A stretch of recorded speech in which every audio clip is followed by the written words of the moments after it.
Good morning, everyone, and welcome. This is Joe Scarice, founder and host of the Creative Birth Strategy House and Podcast Live.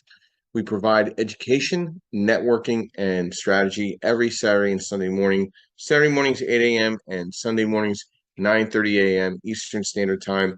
Happy to really say that we are the only club here that has a full-blown website, podcast. We're on Apple. We're on Spotify.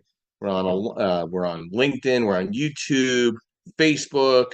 We're live everywhere. We also our site is creativebirdstrategies.com, providing educational subject matter every Saturday and Sunday for our clients. And you can download all of our great podcasts. We're now hitting close to 50 um, in our podcast, which I'm really quite excited about. And I want to also always reach out and thank our our sponsors, which are MB Capital Unsecured Business Line of Credit program, providing unsecured business lines for clients in the real estate investor space. I'd like to thank Lendmark Capital, asset-based lending group, nationwide, licensed in all 45 states. I'm a senior loan analyst there. We provide DSCR, fixed to rent, fixed to flip. Um, we offer new construction, multifamily acquisition, and value add. I'd like to thank Realty 411 with Linda Pelagas, which is a national publication for real estate investors and services, as well as national events throughout the country that we have collaborated on. We have done events with Linda in New York, LA, Florida, Philadelphia, Denver. We really have done a lot of collaborative opportunities with her. She's been a great ally and associate and sponsor of our group.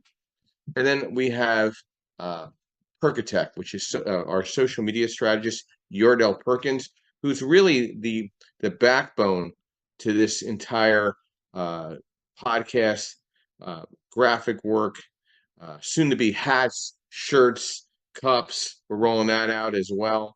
I'm kind of excited about that. We just put our first order in, so you'll be seeing me on the videos if you do download the podcast with a new hat and new shirt saying Creative Birth Strategies. So pretty cool about that. We also offer educational CE for licensed real estate agents in every state in the country. Happy to say I'll be doing some CE work in Ohio, Kentucky, and Indiana in the fall, up and above doing some work in Connecticut, New Jersey, PA, New York, and Delaware. So that's pretty cool. I got invited out to one of those events. We offer a CE course on asset-based lending, and we're rolling out a CE course on wholesaling real estate as a real estate agent, which that's going to be very unique. We're going through the rigmarole of approvals. And then last but not least, we offer educational um, worksheets for you to better underwrite and be a better real estate investor to pencil your deals down smarter. So that's pretty much where we're starting here this morning.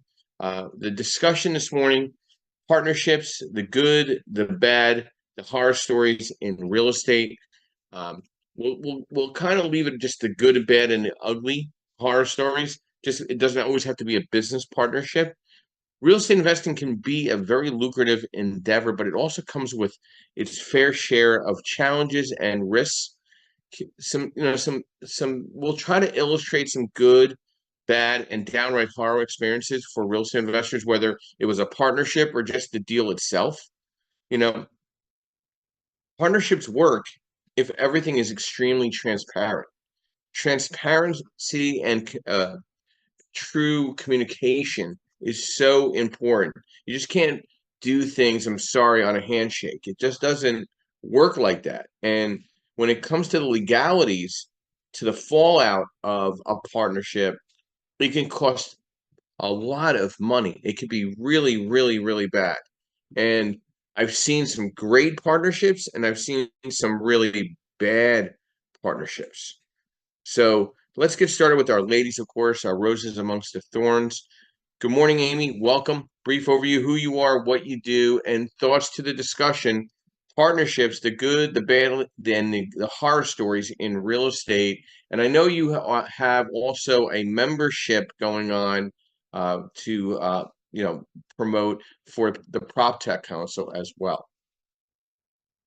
Good morning. Yes, I do. Thank you for having me in the room. I'm Amy Palvido. I am the founder and CEO of Facilimax, which is a commercial real estate data aggregation platform that provides transparency in owners into their building performance and operations. And I'm also, sorry, I'm outside. I'm also there. I don't think you can hear the airplane flying over. I'm also the chair of the U.S. PropTech Council, and which is the trade association for the prop tech industry, which is real estate technology in the United States. And yes, we have for those who are in real estate or real estate technology, or investors would like to invest in real estate tech. That is what that association is for. It's really just to further the industry. And it's a nonprofit trade association. So that's what the U.S. PropTech Council is. So yes, our website is proptechcouncil.com, and we offer lots of events and lots of education and lots of all the above. So there is that. And yeah, I think that's all I got. Oh, partnerships. Okay. So I've been a real estate investor since 2008. I will tell you, I've had all of the above, good, bad, and horror stories in real estate. But yes, it goes back to, I mean, your agreement really only comes into play. Truly, honestly, I've noticed the agreement only comes into play when something's going wrong, or the investors don't feel heard, or so you can, and I've been a sponsor for a long time, so I've always tried to communicate above board all the time. But even if you're communicating well, if the deal is going south, as a lot of deals are right now, what I'm hearing from a lot of people is that there are a lot of sponsors that stop talking to their investors, which is never a good sign, and it only makes things worse. So communicate would be my advice in all of these relationships. And there's going to be a lot of deals that go bad, not to the fault of the sponsor. It's just the timing. But it could be the fault of the sponsor. But I would generally think that they're a pretty good operator. There's certain things that are happening right now they just cannot overcome. So, investors need to be also educated to understand what's going on in the market, be realistic about what their expectations are, because they should shift too, and not put pressure on their sponsors for unrealistic expectations like distributions right now. I think that's just silly. Like everybody's doing capital calls at the moment, and there's investors that are asking for distribution. So it's just doesn't make a whole lick of sense. But so yeah, that's my half a nickel there, Joe. I mean, do you think we're gonna see more fallout just because of the miscalculations of I want to call poor underwriting, but uh, n- not a lot of foresight to the unforeseeable rate shift in model, and obviously the rental model is changing from a debt service perspective as well as agency perspective. Do you think some of these investors that brought in money are now kind of licking their wounds and don't know what to explain or how to explain to an investor right now that invest into their project? I mean, where do you think this is all going to go over the next 24 to 36 months? Are you going to see a lot more turnkey multifamily properties hitting the market, for closed multifamily syndication projects hitting the market? What do you think? Yeah, for sure. I think we're in this for another till 2026. I think we're in this quagmire. I don't think it's going to go anywhere.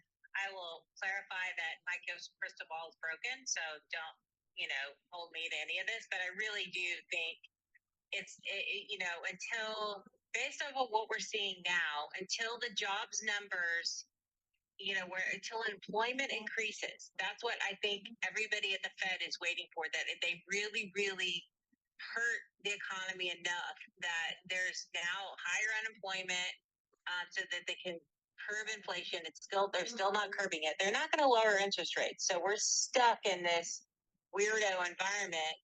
And in a lot of the loans that were taken out in 2021 are hitting their maturity dates, and so now everybody's stuck.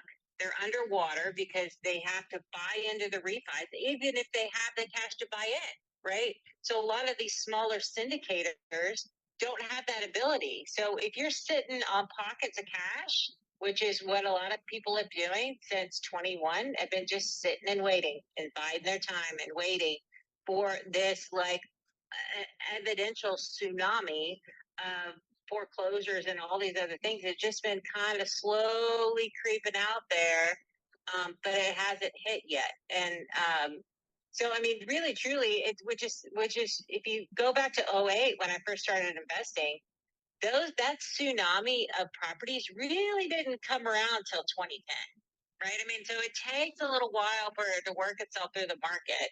And there's some that you pick off early, but a bunch of it was like 2 years later. And then we really didn't get out of the '08 crisis until what, 2014, right? Or something like that. So I think it's got a long way to go.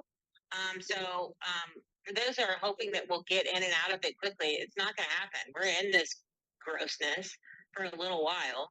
What I'm thankful for, though, is that yes, we're going to have foreclosures. Yes, there'll probably be new financial instruments that gives entrepreneurs, and they're going to figure out a way to solve a problem.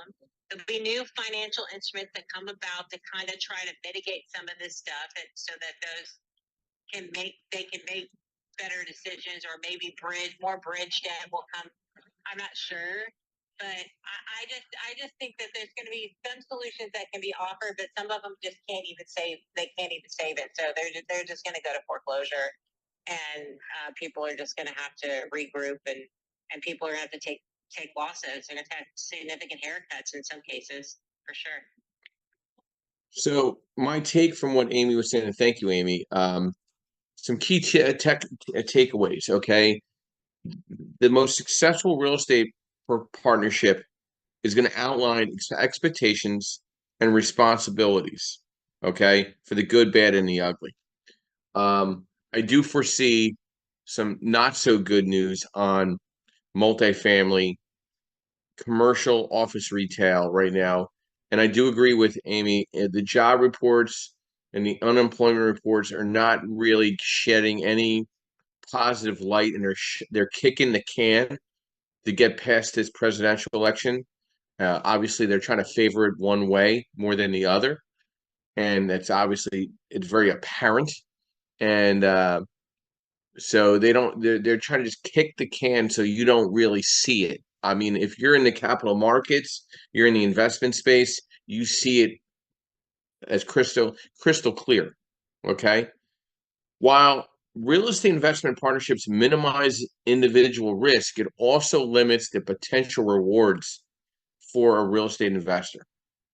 You know, a lot of people think, hey, I'll put my money parked with this very reliable person because he's out there in front of a lot of people, or she's out there in front of a lot of people.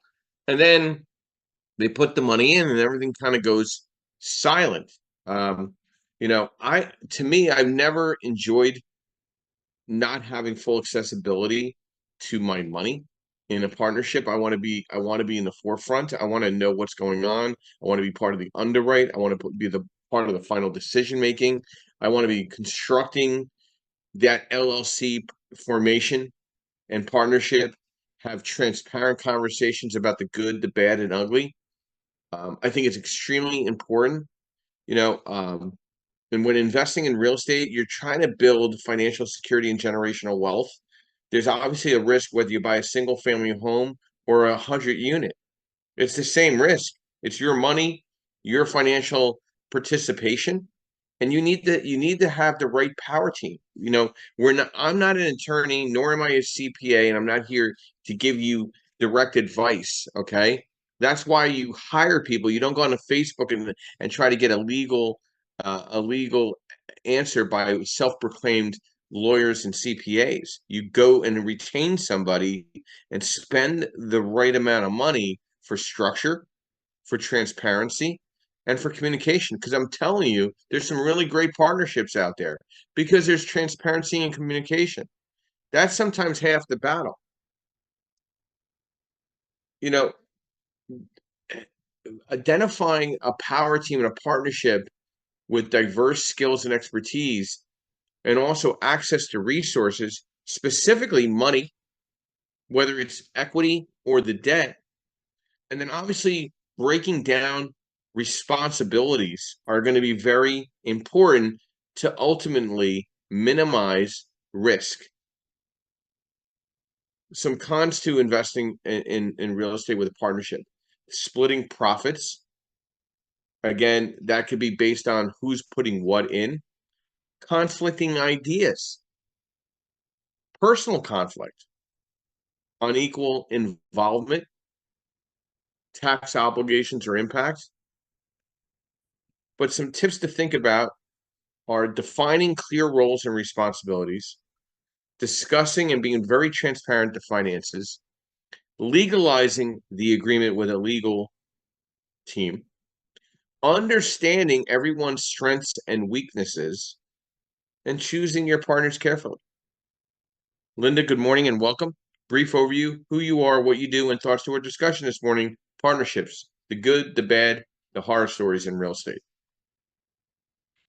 Good morning, everyone. Good morning, Joseph.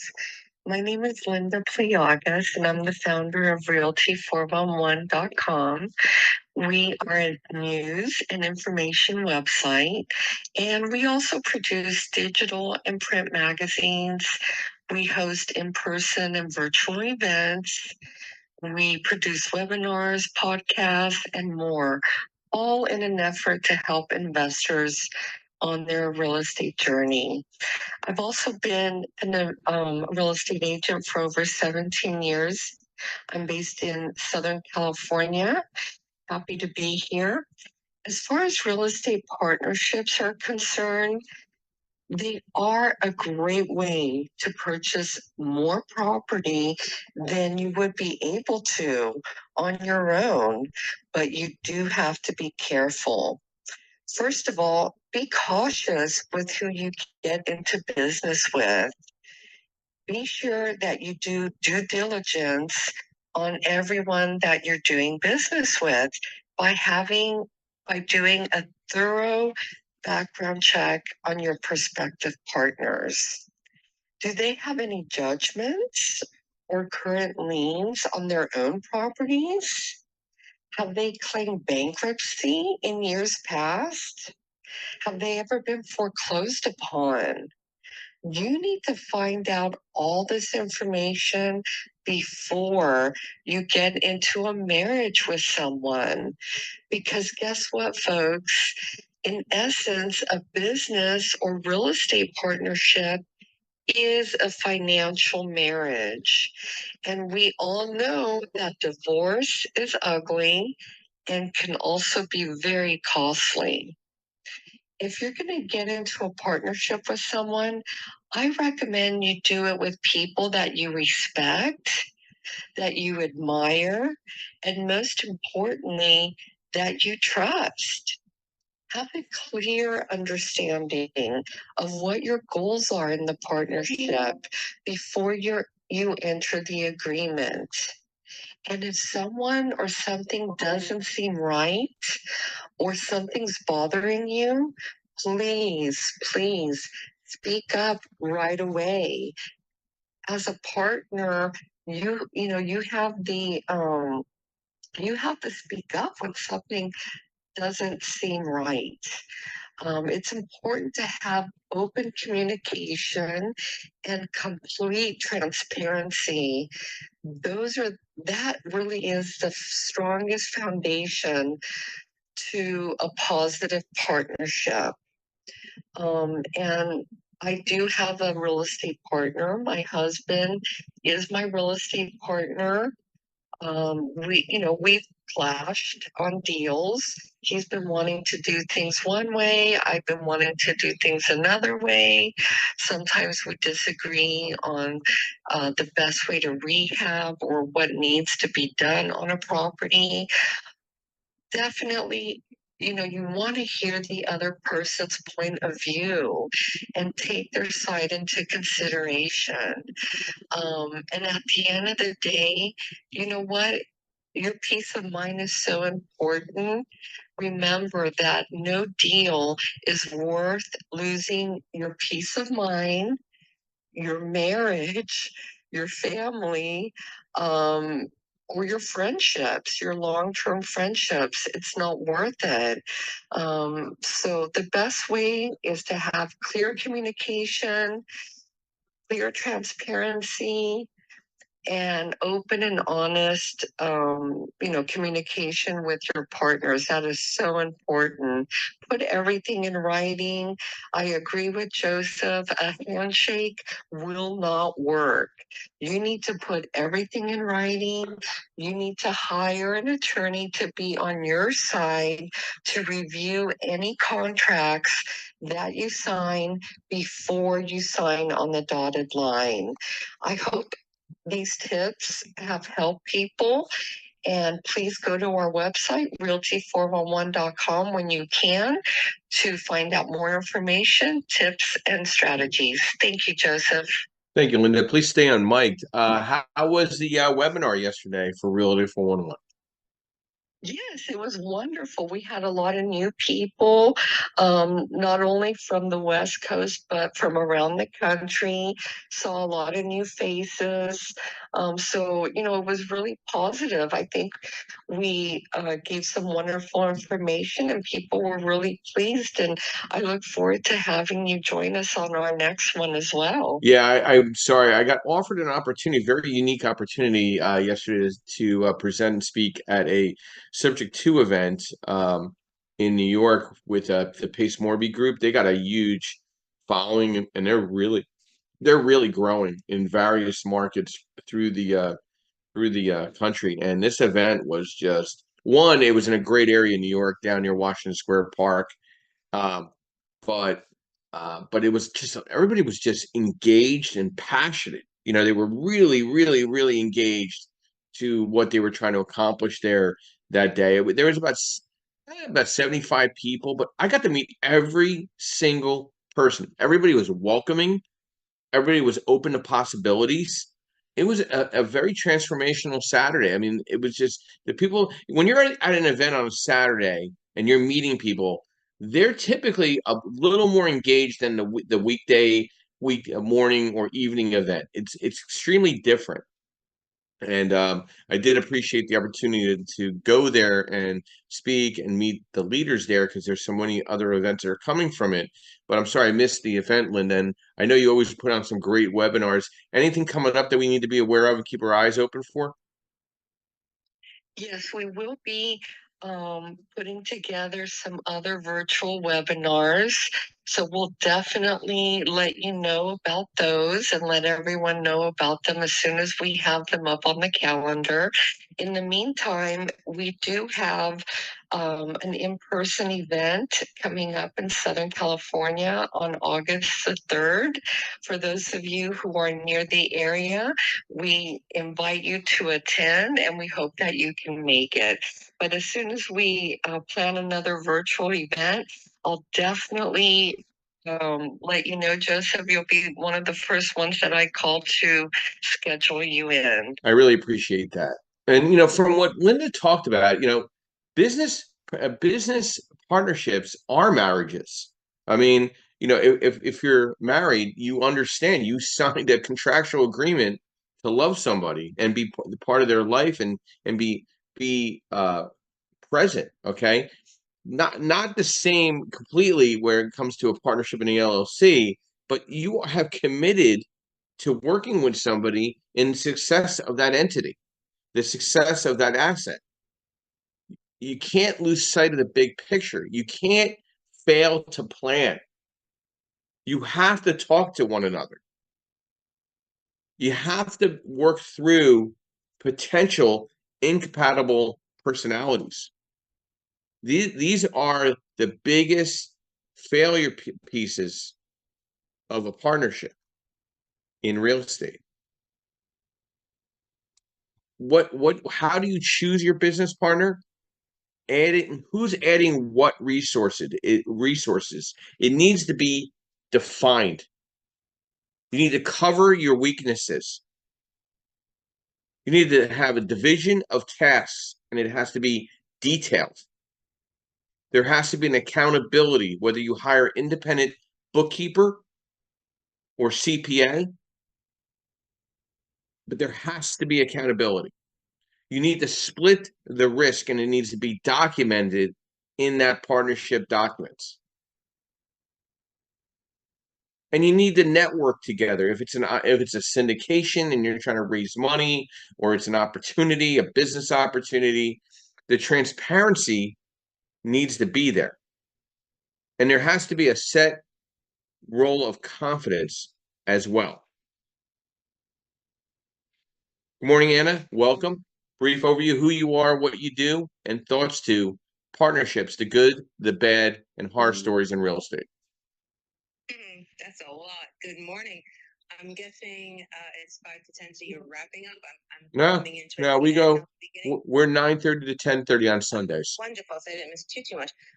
Because I do love the topic, and it definitely resonates with me. And I was thinking of so many different partnerships, and one in particular. So I'm a realtor here in Chester County, PA, for 11 years now, and only recently, this past year, did I joint venture with my current title company. Yet I didn't have a JV with one for, wow, that last one left me feeling all kinds of ways. I think it took me 4 years before I would re-enter into a JV with a title company, because the last one was just so horrific and shockingly. And to your point, right? I would say another partnership that we probably don't talk about and don't look at it as a partnership, because as far as contracts go and what the relationship really means, it's pretty limited or even simple, and that would be the partnership of team members, right? So as a team leader and team members, and yeah, lots of stories there, but I wouldn't even know which way to begin or go with that. But to your point, it is like a marriage. Although my husband knows how, till death do you part and what that means. But in these business relationships, I don't know.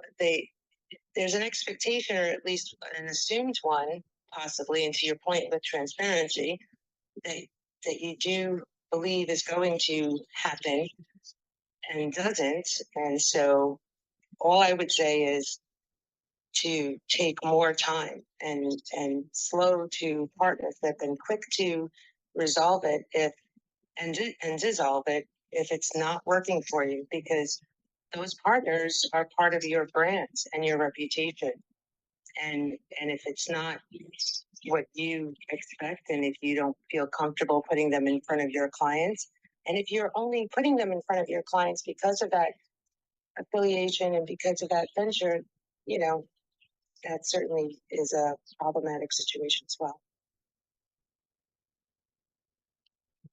Anna, thank you. And you know what? I do agree with you. There's partnerships in the space that we work within as real estate professionals. I do have a title partnership. I have a partnership referral program with MB Capital. I offer a lending partnership referral program to others. I have an insurance relationship because of my insurance license, that I have a referral program. And yeah, there could be some dropping of the balls where people just don't fulfill what you need as part of your power team. So it even has to do with power team, in the referral. I mean, listen, you're not really looking for the referral, but it's always nice because you're trying to earn each other's business from a reciprocal perspective. But there's background checks you could do to make sure that they're basically not full of shit, to be honest with you. And Amy brought up a great point, of getting verification through a CPA, but you could also go the next step. You could do a data verify and do a background check on everybody. Then it's complete transparency. You'll know everything about everybody since birth. Okay? Get that out of the way. It's not that expensive to do a background check, whether Nexus, Lexus, or data verify. Okay? We do them all the time. And I have extremely transparent conversations with people about their background and why, and a letter of explanation, and this and that. And that is a common part to the lending space, at least. I mean, I think it should be done in partnerships anyway. Get it out of the way. know why the one person can't have a certain role because of whatever the circumstances are, but they bring operational considerations or financial considerations that far exceed the other partners. You want to know why you're going in it together, right? Or you could just go solo for that matter, right? What types of partnerships have that commonality for the success in real estate, right? It's typically money, brains, brawn. Okay, so a good GC maybe that's worth their salt and is financially set, has the resume, is not going to disappear on a third deal. Okay, there's a lot of things you need to keep that in mind. And Amy, I want to come back to you because you posted something. Any additional thoughts to what we're discussing here this morning? I was just going to say, sometimes people don't feel comfortable saying that, but if you use a mediator like a licensed CPA, that way, that if it's part of a real estate deal, that CPA won't give you a fraudulent letter because they'll lose their license because you can sue them over it, right? So it's just a good way to have a mediator. It happens a lot in syndications where if I was a sponsor, I would provide that letter as a part of the offering memorandum to investors. Was my license, the CPA would review me and say, yep, she has no bankruptcy, she has no lien, she has no judgments, she has basically everything you would do in your data verification. They would just basically state as CPA. And they also would state my personal financial statement for lenders. Like they would verify it, right? So it was part for the investor and part for the lender. So it's just a good process to have for sure. Well, the irony is when somebody doesn't tell you till you get the data verified back, and you're like, why wouldn't we have this discussion? You know, like why? I mean, I don't understand why I think people think it's going to just kind of scroll by. No offense, but there are a lot of dumb investors out there that just look at the deal and look at the sponsor and whatever's on their social media and don't really ask the hard questions because they're just following the crowd. I mean, we're gonna be honest. Let's be honest. I mean, that's what happens, right? Well, yeah, So, I think I scratched my head. Some of those real estate investor associations don't do their homework on people, and they can get their investors into bad spots because they're promoting somebody they shouldn't be promoting at the end of the day. Yeah. So, You know, so let's talk about some breakdowns of partnerships and think, Amy. There's the 50-50 partnership. There's the real equity and sweat equity. There's a formalizing the partnership to limit regrets. Maybe there's a strength or weakness that you have that the other individual brings to the table. So you need to think about how you want to structure this. If somebody has weak credit, now sometimes it comes about credit. Nobody's ever asked me, hey, Joe, I have a crappy credit. It's 660 or 640 or whatever it is. Whatever the story is, I don't really want to get concerned with it. I would just say fix your credit. But in the interim, you want to partner with somebody that has a 740 credit score. So if it's a DSCR loan, meaning a 1 through 4 or 5 through 25 under 3 million refinance or purchase of an investment property, right? The main borrower that's 51% or better on the operational agreement, the LLC setup, the articles, the EIN, everything has to match up, can be the sole guarantor to that loan if there's other weak partners with weak credit, because rates and leverage is based on credit score in the asset-based lending space. So it's the parameters are 660 to 680, 680 to 700, 700 to 720, 720 to 740, 740 to 760, 760 to 780, 780 to 820, right? So there's categories of pricing and leverage allowability and debt service allowability to a project based on the partnership structure. So somebody that has weaker credit and has a lot of money, which doesn't make a lot of sense to me, but that's okay. That happens. And somebody has a lot, really great credit, but not the money. They can merge partnerships in an operational agreement through the LLC, but you have to have that transparent conversation with your lending source.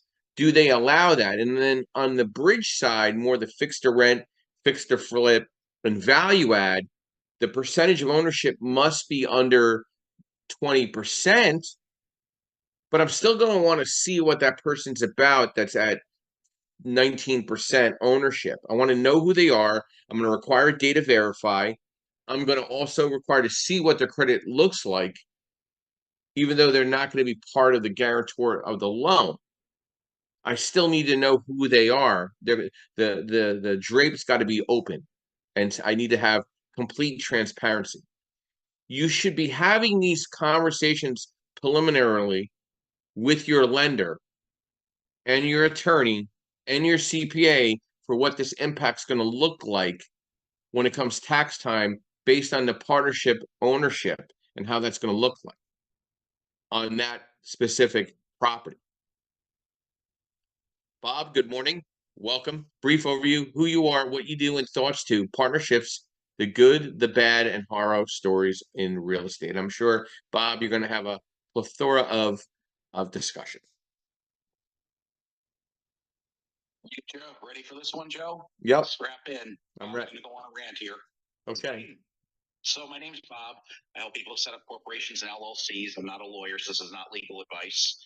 Used to be a civil engineer back in the day. And I'm going to just lay it out for everybody because in 22 years of doing this, I have seen more businesses just implode because of bad partnerships. And they don't listen to the one piece of advice I give at the beginning whenever I set them up, or even when I'm doing a checkup on them. Nobody listens to this word. Get it in writing while you're still in the honeymoon phase and everyone loves each other. Make sure your operating agreement is up to date. It is written properly with respect to your business. When you work with a firm like mine or another service company you find online or whatever, if they even give you an operating agreement template, the one you're going to get from a service company is going to be the bare minimum required by the state. You are not getting a customized one. Where do you get customized ones? You write them yourself or your lawyer writes them for you. They are living documents. You must follow them and keep them up to date because no one's going to look at them. No one's going to give a crap. And by the way, we could be talking about corporate bylaws, LP partnership agreements, all means the same thing in this context. You know who's going to look at them? The attorneys and the judges when you're standing in that courtroom because the partnership goes to hell or somebody did something wrong. And now all of a sudden you have to explain your actions to the judge, to the cross-examining attorney, who is going to tell you, you did not follow your own operating agreement. You did not follow your bylaws. You did not follow your partnership agreement. So guess what? You lose, kid. Judgment against you. I've seen businesses come down. I've seen personal fortunes wiped out when the corporate veil gets pierced because, again, people didn't pay attention to what they put in writing, if they put it in writing. And one other key element, and this is true in a lot of states, but I'm going to specifically cite Delaware because it happened in the Delaware Court of Chancery.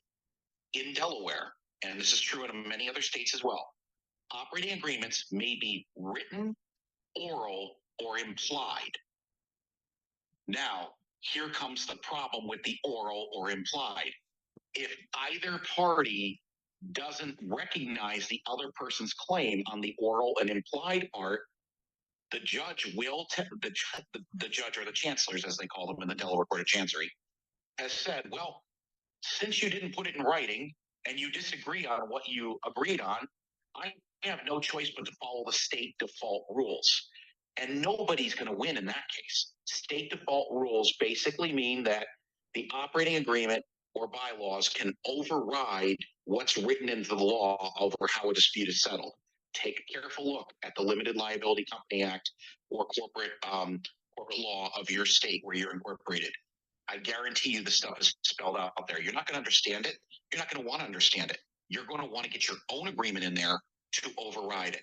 This is what brings down businesses, brings down partnerships, brings down personal worth.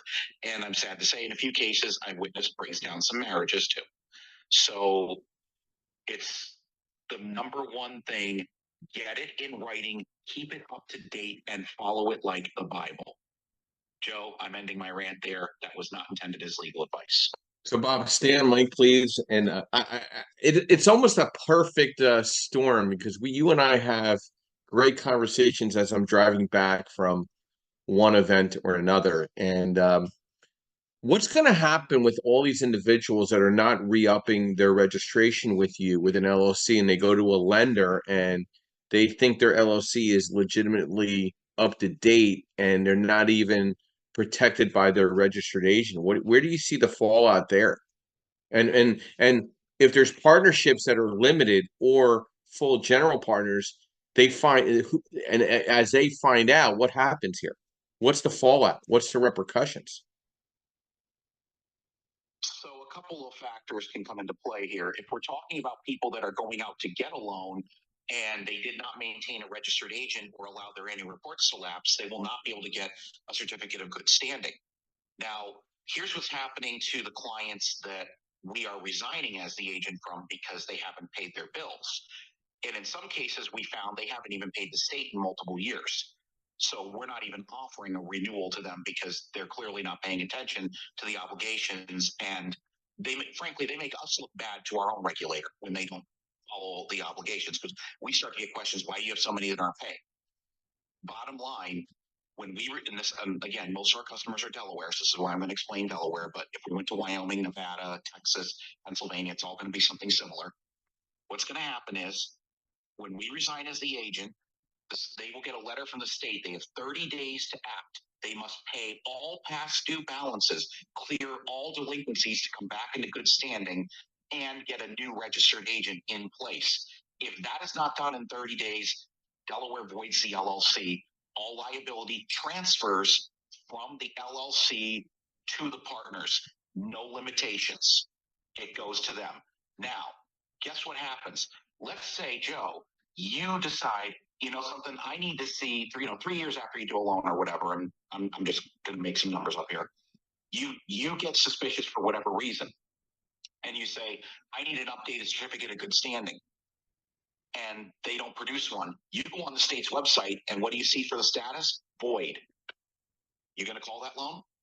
There's no LLC to sue anymore. The loan's written on a company that doesn't exist. What are you going to do? You're probably going to try to collect from the owner. So it would be my guess. Well, yeah, if they're a guarantor, I'm going to go after them directly, right? Exactly. So what happens is these people don't realize the fact that now they're taking the hits. And we've been called in to do depositions even a year or two after the company's voided, and they want to know, why weren't you watching out for them? And we will come in there with a printout of every email we sent them, a phone log every time we called them, and we will send every email, every letter. We also send them certificate of mailing, so we have proof that we mailed them from the post office, and we will show them the certificate that we submitted to the state that the state approved. Once the state stamps that document and gives it back to us, we're off the hook. That's it. As long as we follow the law. And by the way, the only thing we have to do is give 30 days notice we intend to resign. And technically speaking, we don't have to explain it. But we do the due diligence to make sure that people realize, oh shit, I'm not going to say the word, but you know where I'm going with that. I basically have had to tell people, sorry about your luck, but hope you didn't really like that house or that car that you bought, because you're not going to have it much longer when that lawsuit finishes. And I'm not just like talking out of my dupa here. I've seen it happen to people, and it simply comes down to somebody entrusted someone who didn't do their job. And so I've seen, like I said, partnerships have gone down the toilet, and when they cross over into the real world and into the personal world because you took your corporate veil down, knowingly or unknowingly, that ends a bunch of marriages, because now you've got a spouse trying to claim innocent spouse relief. Well, guess what? You jointly own that house. You're on the streets too. Sorry, this is just how it works. So that's why I keep saying, you've got to get everything in writing. You've got to follow it through, because otherwise you're just putting a hole in the corporate veil you can drive a tractor trailer through. Thank you, Bob. I really appreciate that detail. And I know we have a upcoming potential podcast that we're going to educate our listeners on the Creative Bird Strategy podcast and house soon to come. What is that subject going to be? So at least people can keep an eye out for it in the future. It's going to be the Corporate Transparency Act, which took effect January 1st of this year, retroactively applying to any business that was in existence as of January 2nd, 2020 onward. That was actively in business, I should say. If it was inactive from January 1st, 2020 prior to, you don't have to act. You don't have to act on this. You can claim an exemption. But basically, the federal government, Congress has ordered FinCEN, which is the Financial Crimes Enforcement Network, which is part of the law enforcement part of the U.S. Treasury that's tasked mostly with tracking terrorist funding and anti-money laundering. They are collecting a database of all non-regulated business entities in the United States. They want to know the names, home addresses, and photo IDs of every beneficial owner, which may be an actual owner or someone who has key significance over it. You cannot hide behind a trust with this. They will bust through the layers of the trust and get the information about the trustees. They want to have this information. They want to know where the records of the business are kept. So principal place of business is now legally defined under federal law. No more putting P.O. boxes or mailbox stores as an address, because the feds are watching this stuff now. And we're going to go over basically the details of what they're collecting, why they're collecting it, what you need to do to be compliant, and how long you could spend in federal prison should you not comply. This is not a joke. It is a national security law. It was passed as part of the National Defense Authorization Act of 2021. So watch for the podcast. It's going to scare the crap out of anyone who thinks that they can be anonymous with an LLC. The federal government just made sure you can't do that anymore. Thank you, Bob, and thank you for the update. I appreciate that. Now, what can a partner bring to the table, right? Not all real estate partnerships are bad, and there can be times when a partner is needed. Let's discuss in a bullet point what I think would highlight partnerships: money, time, experience, network, financing, and labor. They all bring a very important part to the partnership and all justify a percentage of ownership. And that has to become very transparent when it comes to credit and liquid contribution. But there's also elbow grease that's brought into it, or somebody's network, or somebody's experience. As they call the individual, the gray hair individual that brings the experience to the deal, right? Or the debt or the equity. So many different moving parts to this discussion that could be good, bad, or horrific in all the stories in real estate. And the most common reason why a real estate partner is needed is typically money. So we need to shore that up and assure that money is going to be there when the time comes. Travis, good morning and welcome. Brief overview, who you are, what you do, and thoughts to our discussion this morning: partnerships, the good, the bad, and horror stories in real estate. Travis, are you there? Hey, good morning, guys. Morning. Yeah. I know, man. It only takes me a minute to get to my phone on mic. Yeah, so I'm Travis. I've got a real estate brokerage here in the Houston, Texas area. I've been investing in real estate since 2004 is when I really got going. And a lot of the investing I have done has been with partnerships with my family members, like my brothers. And I can say from experience that even though we set up LLCs and had operating agreements, I'm sure they're not as defined as they should be. Now knowing what I know and what I've experienced, through the years being partners with them, that there's definitely things that you don't think about when you're putting together your partnership to go buy property. And one of those is what you guys have already been discussing, is who's going to do what, and how involved are the partners going to be in the day-to-day process, or who's going to make decisions based on what the property needs. Is it going to be a joint decision, et cetera, et cetera? Is there going to be a lead partner? And limited partners or whatever. So I can definitely see and I've experienced the benefits of having everything documented, and I can understand why Bob has, probably pulled out his hair so many times when people go back to him and say, "Oh, this happened." He's like, "Man, I told you." you know, you got to have all this in writing in the beginning. It's kind of like a prenup. If you don't want someone taking all your assets, you better have a prenup before you get married. So, yeah, I mean, there's some horror stories that I've had myself with one of my brothers where, we sold a property and we didn't do a formal LLC. Maybe actually we did, but we never actually transferred title of the property to the LLC formally. And when we sold it, he just kept all the profit.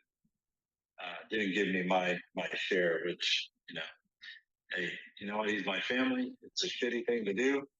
He's gonna have to live with that, but he's still my brother, so I have to forgive him and keep moving on. And just remember, it's only money, right? So yeah, so I can understand your points, Joe, about partnerships are usually about money, but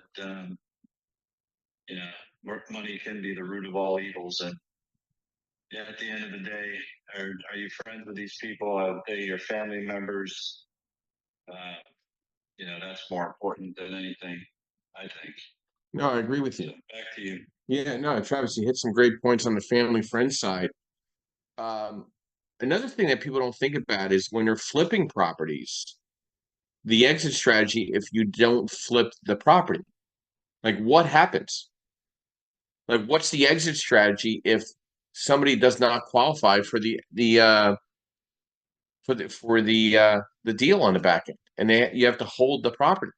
Nobody really talks about, oh, we're going to be flipping this property, making a lot of money together. I'm partnering with the GC, and they didn't do their due diligence on the GC, and their partnership was like put together with like lipstick and spit. You know what I mean? Like it wasn't really orchestrated with an attorney. I mean, it could get sticky. It can get real sticky. You need to have complete transparency. And I don't think people think deep enough on the flipping side or the rental property side how that partnership's going to look like long term. Like, Linda brought up a good point. She has fights and disputes and compromise with her business partner. Coincidentally, it's her husband. So what if these individuals are not your wife or your husband? They're just business individuals. They're going to think like business people, and they're going to think of what's in their pocket. So, as Bob was saying, during the dating time and the honeymooning time, everything needs to be documented with a legal professional. This is so important because that's where the highest failure rate is, because they didn't have good communication and good transparency skills with their legal team and their CPA and their bookkeeping services. Justin, good morning and welcome. Welcome back. Brief overview, who you are, what you do, and thoughts to our discussion this morning. Partnerships, the good, the bad, and horror stories. Hey, how you doing, Joe? Good morning, everybody. Just walking out of this good old church. But yeah, man, I definitely wanted to chime in real quick on the partnerships. I've experienced a couple of them in my little duration as an investor and doing deals and stuff like that.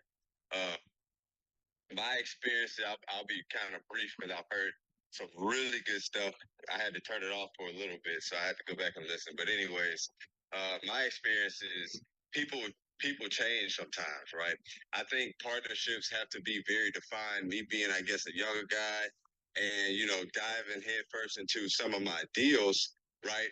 I was one of my partnerships that recently ended that didn't go very well was one with one of my closest friends. So that partnership didn't go well because, I would say us as friends, right? And not that friends can't work well together, but friends sometimes they aid and abet each other's problems, right? That they need to be corrected. So having defined goals and being willing to move on and act and follow the rules that you set forth in the beginning. I think everything in a partnership has to be extremely defined, right? We're becoming partners for a reason. And if this is a partnership, I have my roles that are going to make this deal work. You have your roles that are going to make this deal work. Right now, I'm in one on a flip. It's going extremely well. It's the quickest one I've ever done. I'm wrapping. I'll be done with the project in about 3 or 4 days, and I've only had the deal about 2.5, 3 weeks, or 3.5 weeks. So it's just one of those situations. Now I've learned a whole lot of lessons that I really, I don't have. I won't take the rest of y'all's time today to go over all of my stuff, but I did want to share that one experience, and I have another experience where the partner the deal went bad, which I've spoken about this deal several times on here. But after the deal went bad, he just kind of like, oh, I don't know what to do with it, but we have other folks' money involved, and I'm fighting by myself to try to save everybody. So not just try to make myself look like a good guy, because there are always decisions that we can make in the beginning or in the in between, after things start to go in a different direction, that can help us pivot and help us stay on the right track. So I think all of that needs to be written into your plan. Joe was just talking about your plan B. Let's say you plan to flip it. Is it going to be a good rent? Are you guys okay with renting it out for a year or however long it takes for you to sell and for you to move on? And so I think keeping a goal in mind, whether that's going on to another deal, whether it's taking the capital and shifting it into something else, or whether that's just knocking down one opportunity, I think you need to be very defined as to what your roles is, what each person is bringing to the table, and set in place some metrics to be able to hold them accountable to those things. So that's just my thoughts on partnerships this morning, Joe. Thank you. Justin, thank you. Justin has been part of the moderator panel here since the get-go. I always appreciate his input and insight. We met a couple of years ago, and we've stayed obviously close with discussions and masterminding and brainstorming in different opportunities. So thank you, Justin, for your insight on that. Let's get to our final thoughts. We'll start with Amy, because I know Amy has been a little chatty in the chat box. So let's get some final thoughts from Amy in regards to partnerships, the good, the bad, and horror stories in real estate. Yeah, I've been a little chatty Cathy today. You're right. I just feel, I don't know. I just want to make sure. I don't know. I get up. So, final thoughts. Operating agreements should be written by a lawyer. Make sure that you follow Bob's advice. Make sure that you get a background check or get a letter from the CPA on who you're dealing with. But also, and I talked about this the other day, don't invest your money in something that you don't understand. So a lot of people chase fads, right? So why would you go invest in, say, data center real estate if you don't understand the underlying user industry of how data centers work, right? So why would you chase a fad like that? And I'll tell you, a lot of people do.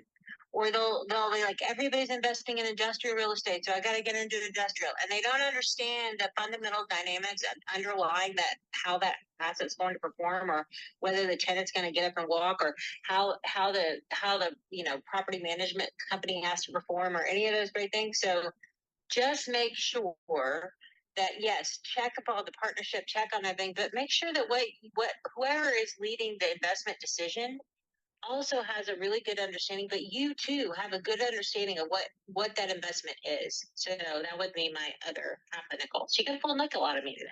So there you go. See, I appreciate that, Amy. Bob, your final thoughts to partnerships, the good, the bad, and horror stories in real estate. Everyone shared a lot of really great stuff today, a lot of great tips, experiences, and everything. Really mirrors what I've seen, not just in real estate, but all kinds of businesses. Not all the businesses I do are real estate related. In fact, most are not actually. But just like I said, the key thing, get it in writing, always. Everyone signs it. One question I get, and I was thinking about this as just as Amy was talking, somebody asked if you should have a witness sign it or a notary sign it. I'll just say this, it can't hurt if you have a neutral party, but it's not legally required. At least I'm not aware of any state where it would be. But yeah, I also am a notary in Delaware, and I've been asked to notarize operating agreements when the partner signed it in person. So it's an option that's out there if you want to do things like that, just to keep a neutral copy. That way, it's on file with the notary. Just all different tips and tricks to think of, but most importantly, do your homework with whomever you're working with. You have to know who you're working with and that they're not out there. I don't want to say they're out there to get you, but sometimes people, they don't understand what they don't realize they don't know. And if I could make that any wordier, I would. But the point being, make sure it's all, just coming back to the same thing, get it in writing. I cannot emphasize any more than that. And again, nothing I said was intended as legal advice. Thank you for an excellent room, Joe, and team on the stage. Back to you. Thank you, Bob. Ellis, I know you came up last minute. Final thought to our discussion this morning on partnerships, the good, the bad, the horror stories in real estate. Thanks, Joseph. Yeah, I was listening in most of the time, but I think one of the biggest problems with partnerships is it becomes too premature. They rush into it too quickly. And I put this in the chat that I have gravitated toward using more of an equity participation note structure versus partnerships early on because it's just cleaner. In many cases, one person is supplying the expertise, the other person is supplying the money, and it just makes it much cleaner as far as control and any disputes. So I gravitate toward that. But all the advice given by getting it in writing, making sure there are clear guidelines and expectations. I think each member of that partnership should have their own legal representation in order to hammer out something that works. And then, a good attorney is going to bring up possible conflicts that could happen, and you address that from the get-go. Much like I think of it as pre-marriage counseling in a lot of ways, because there's a lot of starry-eyed hopes right when you first start out with a joint venture or a partnership, and it's not until you really get into the thick of it where sometimes the bloom is off the rose. So you want to hammer that stuff out very early. But great room, great topic, Joseph, as always. And thanks for everybody that contributed. Thank you, Ellis. We're here every Saturday and Sunday morning. Saturday mornings, 8 a.m. Eastern Standard Time. Every Sunday morning, 9:30 a.m. Eastern Standard Time. I want to thank our sponsors, Realty 411 with Linda, MB Capital, your referral program for unsecured business lines of credit, Lenmark Capital, your asset-based lending, debt service coverage ratio, fixed to rent, fixed to flip lender in new construction as well. And I'd like to thank Perkatech, Yardell Perkins, our social media strategist, our Oz behind the drape that provides this partnership in providing insight every weekend through the Creative Bird Strategy House, as well as Creative Bird Strategy podcast, which we have our own site, creativebirdstrategies.com. We provide CE courses on asset-based lending and soon wholesaling real estate for licensed real estate agents throughout the country. We also provide educational worksheets for our followers and listeners in regards to better underwriting your deals from a single family to a large multifamily opportunity. So my quote this morning, what's attractive? Effort, thoughtfulness, appreciation, compassion, honesty, and respect. Everybody have a blessed Sunday. Have a great week. We'll be back here next week, and I'll be ending the room in the next 30 seconds.